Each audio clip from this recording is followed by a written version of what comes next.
Assalamualaikum warahmatullahi wabarakatuh. Kami dari kelompok 2 akan menjelaskan materi kami, yaitu tentang etika berbisnis dan berwirausaha. Perkenalkan, nama saya Muhammad Gilang Amanda Yusuf. Saya akan menjelaskan tentang pengertian etika bisnis. Menurut definisi, etika bisnis mengacu pada standar perilaku yang benar dan salah secara moral dalam bisnis. Etika bisnis ialah bidang yang sangat luas karena ada begitu banyak topik berbeda. Kamu dapat mempelajarinya dari berbagai sudut pandang yang berbeda, baik secara filosofis, ilmiah, maupun hukum. Namun, hukum memainkan peran terbesar dalam mempengaruhi etika bisnis sejauh ini. Banyak bisnis memanfaatkan etika bisnis tidak hanya untuk tetap bersih dari perspektif hukum, tetapi juga untuk meningkatkan citra publik mereka dalam masyarakat. Mengapa etika bisnis penting? Etika bisnis penting karena berbagai alasan. Pertama dan terpenting, hal ini membuat bisnis tetap berjalan dalam batas-batas hukum, memastikan bahwa mereka tidak melakukan kejahatan terhadap karyawan, pelanggan, konsumen pada umumnya, atau pihak lain. Menerapkan etika dalam berbisnis juga dapat membangun kepercayaan antara bisnis dan konsumen. Jika konsumen merasa bahwa suatu bisnis dapat dipercaya, mereka akan lebih cenderung memilih bisnis tersebut daripada para pesaingnya. Selain itu, menjalankan bisnis sesuai etika bisa menarik investor dan pemegang saham. Menerapkan etika bisnis juga dapat bermanfaat bagi karyawan dan operasi bisnis. Prinsip otonomi.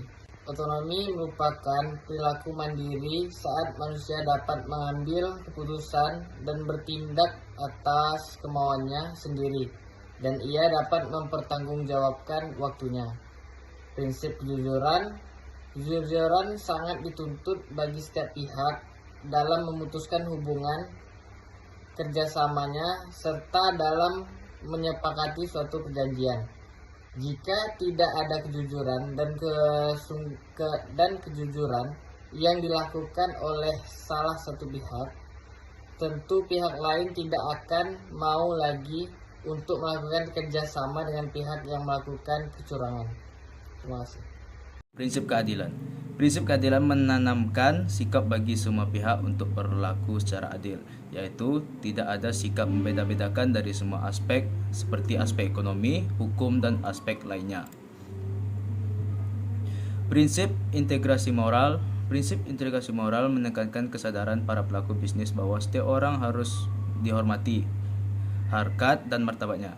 Jadi, pelaku bisnis harus dapat menjalankan bisnisnya secara maksimal agar dapat membawa perusahaannya menjadi yang terbaik dan dapat dibanggakan. Penerapan etika dalam berbisnis.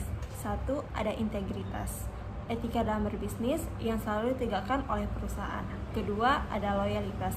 Loyalitas tercipta dari kepercayaan antara perusahaan dengan karyawan dan konsumen. Kejujuran merupakan prinsip dalam hidup yang sebaiknya dimiliki oleh setiap manusia, baik dalam bergaul dengan orang lain maupun ketika bekerja dan berbisnis. 4. Saling menghormati. Penerapan etika dalam berbisnis berikutnya adalah pentingnya untuk saling menghormati. Jadi, perusahaan tidak boleh membeda-bedakan karyawan, investor, atau konsumennya. Mereka harus selalu menghargai setiap orang yang terlibat dalam bisnis, karena perusahaan yang arogan akan lebih cepat ditinggalkan. Ada berbagai cara yang bisa perusahaan lakukan dalam menunjukkan rasa hormat, misalnya menepati semua janji kepada konsumen, serta memberikan permintaan maaf yang tulus dan kompensasi yang sesuai jika ada kendala pada konsumen. 5. Adil. Keadilan juga sangat penting untuk diterapkan dalam etika berbisnis. Jadi, perusahaan harus memandang karyawan, investor, atau konsumennya secara setara. Salah satu bagian dari bersikap adil adalah memberikan kesempatan yang sama kepada setiap orang untuk dipekerjakan di perusahaan. Etika wirausaha merupakan ilmu yang mempelajari tentang tata cara seorang pengusaha dalam berperilaku. Banyak pengusaha yang mengabaikan etika karena berpikir dengan kemampuan dan modal yang besar, usaha dapat didirikan dengan mudah. Padahal etika itu adalah salah satu hal yang paling penting dalam berusaha karena berkaitan dengan nilai-nilai dan moral seseorang. Dalam berwirausaha terdapat beberapa prinsip, yaitu bertanggung jawab dengan atas apa yang dikerjakan dan hasilnya. Yang kedua, prinsip keadilan, yaitu first come, first service. Yang ketiga, prinsip otonom, yaitu kebebasan dalam menjalankan profesi. Yang keempat, integritas moral. Tujuan dan manfaat etika wirausaha. Etika harus sejalan dengan tujuan perusahaan. Ada beberapa tujuan etika yang selalu ingin dicapai oleh perusahaan, yaitu 1. Untuk persahabatan dan pergaulan, 2. Menyenangkan orang lain, 3. Membujuk pelanggan, 4. Mempertahankan pelanggan, 5. Membina dan menjaga hubungan.